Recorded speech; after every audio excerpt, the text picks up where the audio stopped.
정액의 3분의 1이 전립선에서 생산이 됩니다. 그 다음에 고안에서 생산된 정자가 사정이 될 때 이게 질 속에서 감염을 받았을 때 염증이 생기지 않도록 도와주는 성분이 있고, 또 정자가 헤엄을 쳐서 난자를 만날 때까지 에너지가 필요하죠.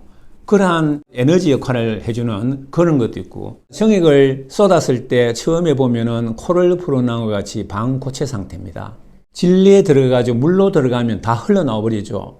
임신을 할 수가 없습니다. 덩어리로 들어가야지 그게 거기서 안착을 할 수 있지 않습니까? 그게 그대로 방고체 상태로 있으면 정자가 움직일 수가 없죠. 녹아야 되겠죠. 액화가 돼야 되는 거예요. 그 액화를 시키는 효소가 있는 것이 바로 전립선 분비액 속에 있습니다. 전립선염은 실제로 그 자체는 성기능하고는 아무런 관계가 없어요. 예를 들어서 세균성 전립선염이 심하게 왔다 했을 때는 정자의 운동성을 떨어뜨리기 때문에 임신하는 데 지장을 줄 수 있지만은 발기나 사정 이런 거하고는 오르가슴 이런 거는 직접적인 관계가 전혀 없는 거예요. 그런데도 젊은 사람들은 발기가 안 된다 그러고 조루증이 왔다 그러고 이런 여러 가지 성기능 장애를 이야기를 하고 있죠. 주된 원인은 심리적인 것이죠. 남자한테 중요하다고 생각하는 전립선에 문제가 생겼으니까 성기능이 분명히 나는 나빠질 거다. 또 이러한 전립선염이 단순에 낫는 질환이 아니고 거의 모두가 만성적이에요. 오래 끌다 보니까 지치게 되고 그러니까 마음이 약해지고 하는 시민성에서 비롯한 것이 거의 대부분이라는 것입니다. 전립선 비대증은 배뇨 장애를 일으키는 원인입니다. 이게 방광이죠. 전립선은 그 밑에 있는데요. 그 중앙으로 요도가 통과하는데 이 전립선을 사선으로 관통하는 것이 사정관이에요. 전립선은 다른 장기하고 달라서 노화와 함께 세포수가 자꾸 증가됩니다. 없던 세포가 자꾸 생기죠. 그게 비대증이죠. 근데 그 새로운 세포들이 요도 주위에 생겨가지고 요도를 눌리기 때문에 배뇨장애가 오지만은 이 사정관도 눌리게 되겠죠. 정액이 나오는 길을 막는단 말이죠. 어떤 세포가 생기는 것이 정액을 생산하는 세포보다는 근육세포나 간질세포, 섬유세포가 많다는 거죠. 정액을 생산하는 것하고는 관계가 없다는 것이죠. 때문에 비대증이 아무리 커도 정액이 더 많이 생산한다. 이런 오해를 해서는 곤란하다는 이야기입니다. 우리가 이 전립선을 줄여주는 약을 씁니다. 너무 큰 경우에는 전립선이 정액을 생산하는 기관인데 줄여주는 약을 쓰니까 정액은 생산량이 감소할 수밖에 없죠. 어떤 사람들은 성욕도 감퇴하고 발기 기능도 떨어진다고 이야기합니다. 약을 먹고 나서 한 달 지났을 때 발기 기능이 확 떨어지는 걸 알 수 있습니다. 그리고 나서 서서히 회복이 됩니다. 1년을 지냈을 때 보면은 상당히 많이 회복되는데 약을 먹기 전에 비해서는 아직도 발기능이 많이 떨어진 것을 알 수가 있죠. 그래서 이게 아마 남성 호르몬이나 이런 데 교란을 일으켜가지고 발기능이 떨어지는 것으로 우리가 알고 있는데요. 어느 정도로 나빠지느냐 봤을 때는 여기 보시듯이 12달 동안 봤을 때 까맣게 된 것은 발기능이 정상이거나 경하게 이렇게 안 좋은 사람들 이야기고, 경도 내지 중등도로 일으키는 사람 보면 1년이 지났을 때 10명 중에 한 3명 정도가 호소를 하고 있습니다. 그래서 이런 분들은 경구용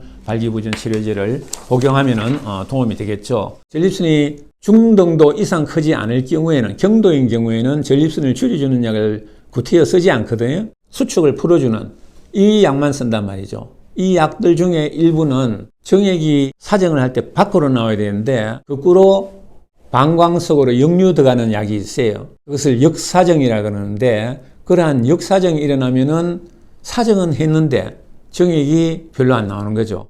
그래서 그럴 경우에는 먹는 약을 바꾸어 볼 필요가 있다는 거죠. 수술하고 나서 사정이 안 됩니다. 사정은 되는데 환자의 표현이 잘못된 것이죠. 정액이 안 나온다는 것이죠. 올가슴까지 다 느꼈는데 정액이 안 나왔다는 것이죠. 그럼 정액이 어디로 갔느냐? 정상적인 전립선은 그대로 있는데 이 비대된 조직 있죠. 비대된 조직만 싹 도려내는 것이죠. 여기에서 오줌이 잘 나오도록 해주는 것이 수술이거든요. 이 정액이 이렇게 나와야 되는데 방광 쪽 여기가 열려 있는 거예요. 수술을 했기 때문에. 그러니까 이쪽으로 나가면 압력이 필요한데 이쪽은 압력이 필요 없잖아요. 쉽게 거꾸로 올라가 버리는 거예요. 사정할 때. 정액이 방광수로 들어갔다가 오줌 누울 때 소변과 함께 같이 섞여 나오는 것이죠. 건강에는 아무 지장이 없습니다. 비대증 수술을 받고 나서 또 발기장애를 호소하는 환자가 있어요. 비대된 조직만 해가지고 이런 식으로 이제 수술을 끝나면 끝나야 되는데 아주 잘해준다고 말이죠. 박박 꺾다 보면은 이 정상 전립선이 있죠. 여기까지 끓여 들어가가지고 이 주변으로는 많은 그 발기신경들이 지나가고 있습니다. 거기에 이렇게 출혈이 있을 때 전기로 막 이렇게 지지거든요. 전류가 발기신경까지 전달이 돼가지고 상처를 입힐 수가 있죠. 아주 극히 드문 경우고 대부분은 전립선에 수술을 했기 때문에 성기능에 문제가 있을 거라 하는 미리 질의 짐작을 해가지고 신민성으로 오는 것이지 전립선 비대증 때문에 발기장애가 오는 경우는 통상적으로 이야기했을 때 있을 수 없다는 이야기입니다.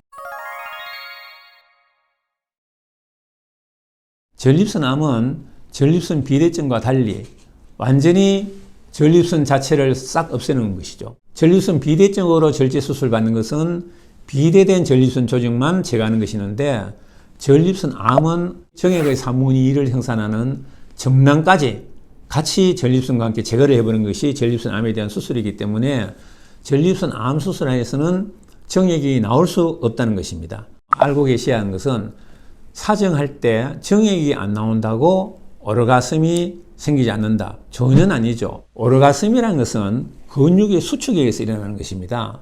정액하고 아무 관계가 없어요. 때문에 전립선 암을 수술하고 나서 사정액은 안 나오지만 오르가슴을 느낄 수 있다는 것이죠. 전립선 주위를 통과하는 그 발기신경을 보존하려는 기술이 많이 발달됐기 때문에 요즘은 한 60% 발기장애가 온다 이런 이야기를 이제 하고 있는데요. 내가 수술하기 전부터 발기력이 좀 뭔가 약하다. 이런 사람은 발기장애 환자로 변해버리겠죠. 이런 환자들은 우리가 이제 약물 치료를 하죠. 또 이러한 발기장애를 예방하는 차원에서 수술이 끝나고 난 다음에 매일 저용량으로 먹는 경구용 발기부전 치료제가 있는데요.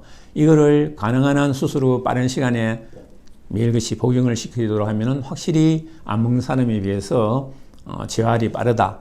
이런 이야기들이 있어요. 그리고 본인이 성관계를 원할 때는 그때그때마다 잘 아시는 경구용 발기부전 치료제를 이용해야 되고 또 이러한 약을 써도 안 되는 사람들이 있어요. 그래도 그런 경우에는 이제 또 주사용 발기부전 치료제가 있거든요. 그건 집에서 스스로 주사를 놓으면은 발기시키는 발기 유발제가 있으니까 병원에서 사용법을 배워가지고 집에서 이용할 수 있다는 것이고 그래도 안 되는 사람들은 이제 응경보형물 삽입술 그래가지고 성관계가 가능하도록 해드리는 것이죠.